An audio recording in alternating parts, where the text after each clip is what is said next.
Last week, we witnessed Gun, along with his friends the tortoise and the swallow, steal xirang, a magical living soil, from the heavenly realms in order to stop a cataclysmic flood, only to be struck down by the Supreme Divinity, along with all they worked to build.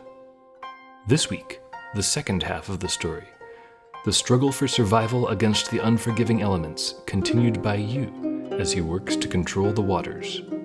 Join me, Jaer Christie, as I explore the hidden legends that shape the world on The Mythographist, Myths of Mainland China. Yu the Great stops the flood.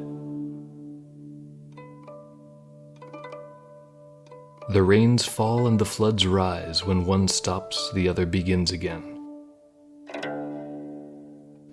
Ceaselessly the waters drown man, woman, and child, beast, grass, and tree. And on the mountainside lies the corpse of a man, bloated and undecaying, untouched exactly as it has been for 3 years. The corpse of Gun, who stole the living soil xirang from the heavens to save his people. Gun, who was struck down by the same heavens. It is a day like any other when Gun's belly quivers and shakes and finally splits open, and from the corpse of Gun emerges a man fully formed, a man named Yu. It seems that Yu has inherited all his father's persistence and knowledge and ambition, for he soon sets to work on stemming the floods and containing their destruction. He knows how to build dikes and dams. He understands xirang, which his father stole from Tiandi's celestial palace.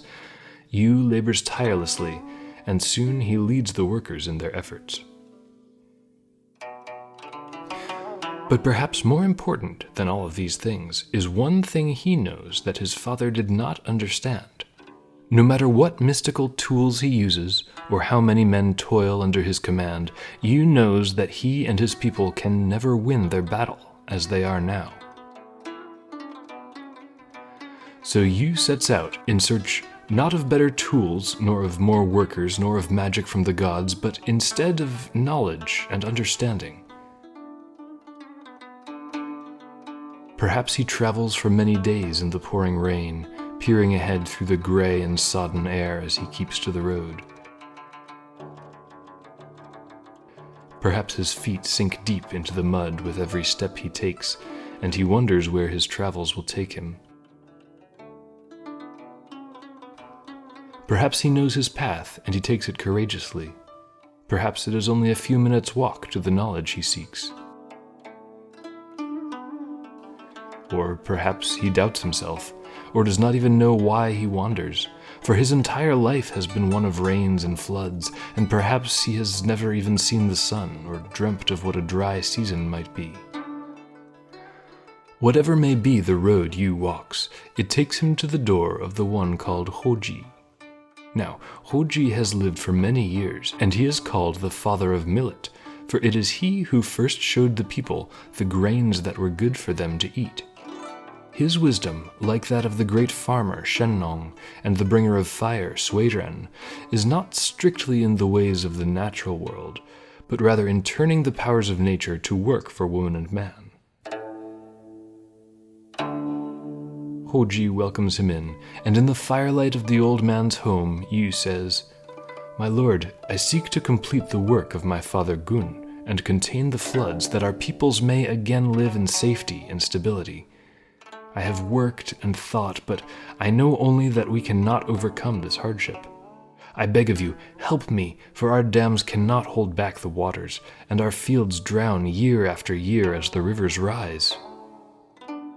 And Hoji thinks, and he pulls from his modest library an ancient parchment. "Behold, this map of the rivers and mountains may be of some value," he tells Yu. "See, it shows the original widths and depths and the courses of the streams which cross our lands, the heights and measures of the hills before these great floods laid them bare." Yu examines the map, and he sees Hoji's wisdom. "It is as you say," Yu says, "for though we cannot stop the waters, perhaps we can channel them, And to channel floods such as these, we must understand the ways they flow of their own accord. So Yu learns from Hoji's map the ways of the waters, and he begins the work that will cause all who come after him to call him great.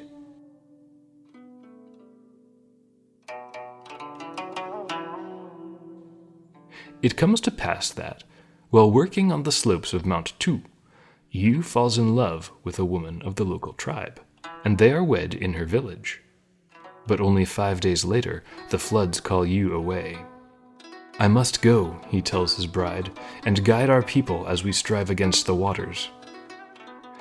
"I know the work you do is great," his wife cries, "but think also of your new family. When will you return?"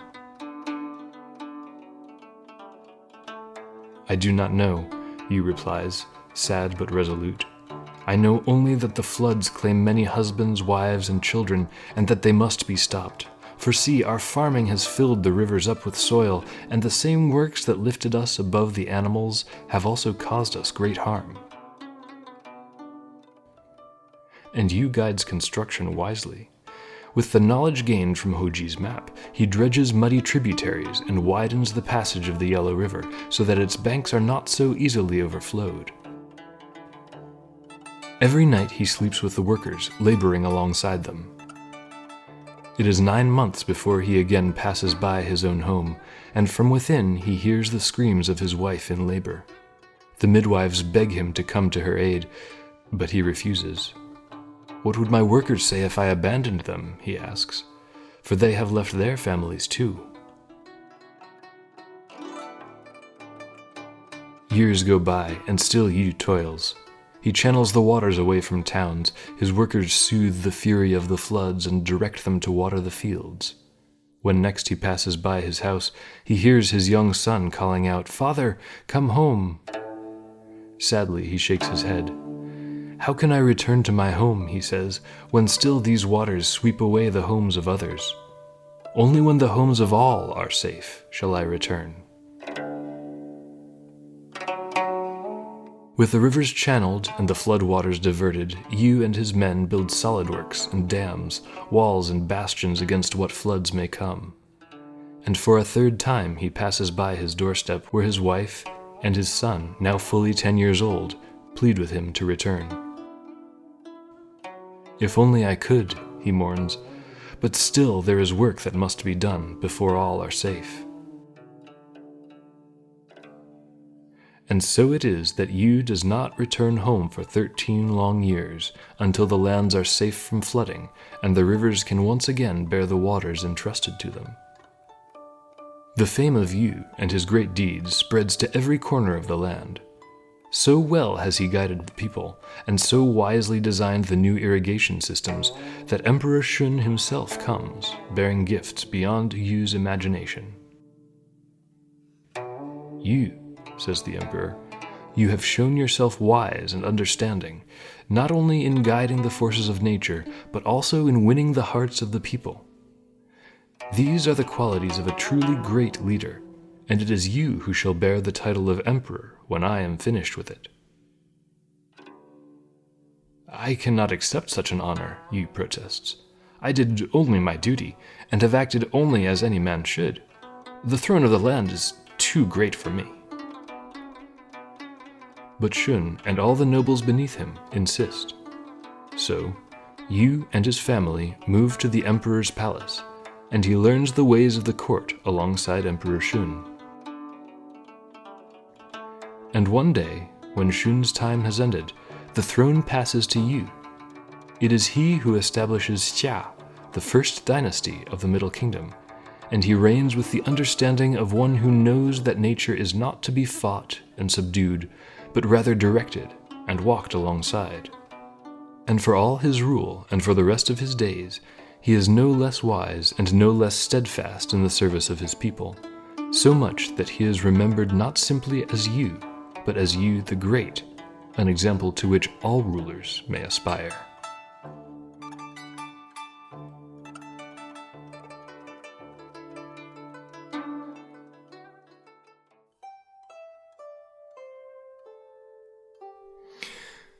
Yu is one of only a few Chinese leaders, legendary or historical, to be granted the title of the Great, Da in Chinese, by his successors. He's an almost messianic figure, and it's no coincidence that his extreme dedication and self-denial are held up, even today, as an example of putting the greater good ahead of oneself.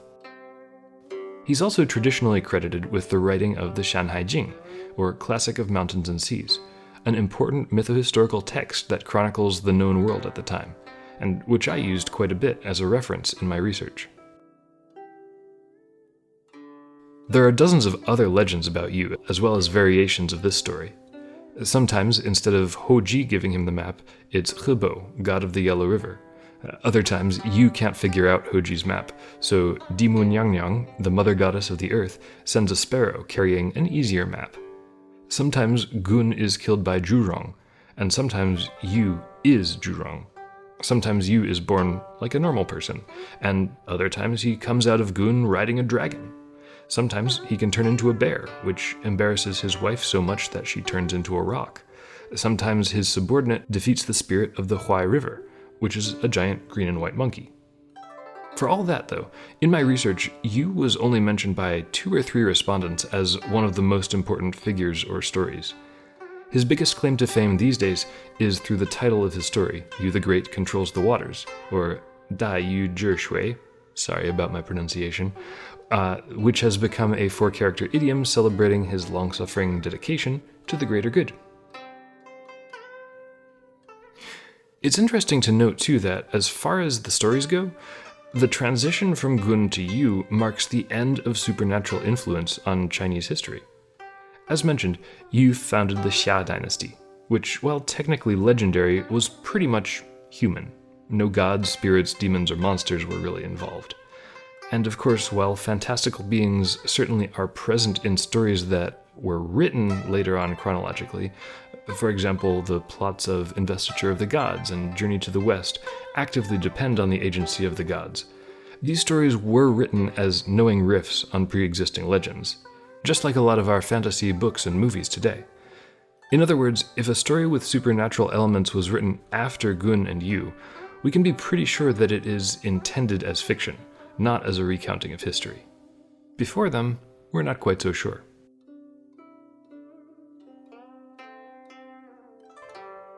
Yu's flood is very possibly the same one detailed in The Hole in the Sky. It would make a certain amount of sense, too, especially if this great catastrophe was a sundering of the heavenly realm from the earthly one, whether literal or figurative, a battle among gods for dominion over the physical world that results in environmental disaster, death on a grand scale, and a loss of divine influence over humankind. We're not going to dive into how all those things might be connected to each other, but we certainly could. Regardless, though, these 2 stories are very different from each other. They each clearly serve different purposes with different characters and consequences and resolutions. But let's also look briefly at another story that might be related, Noah's Ark. This biblical story tells about how God decides to wipe out humanity due to its sinfulness, but then also saves a select few righteous people. This is a significant contrast to Gun's story, even though it's still a story about surviving a flood. Gun and Yu's story shows a violent and destructive natural world as the threat to mankind's survival, as opposed to an angry or at least disappointed God. And unlike the Hebrew God, the supernatural realm in Gun and Yu's story is indifferent, only acting to preserve the status quo. Instead, it's humanity that's proactively trying to save itself of its own accord. More than one of my Chinese students pointed out this taking control to save rather than being given a mandate to save when I was doing my research, and this idea has stuck with me. I don't really have any judgment one way or the other, but it's interesting. One last note on Yu, though, which is where I am going to have a little bit of judgment. In his story, there are typically no ill outcomes of him giving up his family for well over a decade, and I try to be pretty impartial and lenient, but I want to be on the record as saying that even if you're doing world-saving work, please find at least a day or 2 every year for your loved ones, especially if your wife's in labor.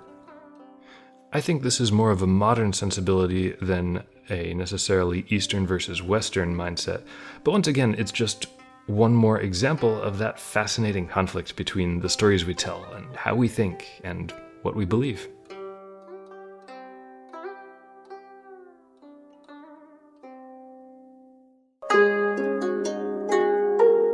Thanks for listening. This episode of The Mythographist was written, narrated, and produced by me, Jaer Christie, with research by myself and Elena Tung, and music by Xiaoqing Luna Li, and from the compilation The Essence of Famous Chinese Folk Music. If you liked this episode, stick around because there's lots more where this came from. Subscribe to get notified automatically when The Mythographist updates, and be sure to check out the rest of the episodes on your favorite podcast platform, or on YouTube. Finally, if there's a story that you grew up with that has shaped the way you see the world, I'd love to hear it. We all have so many stories to tell, and the more we hear, the more we'll understand each other, because we can't learn if we don't listen. Thanks again for listening, and I'll see you next time on The Mythographist.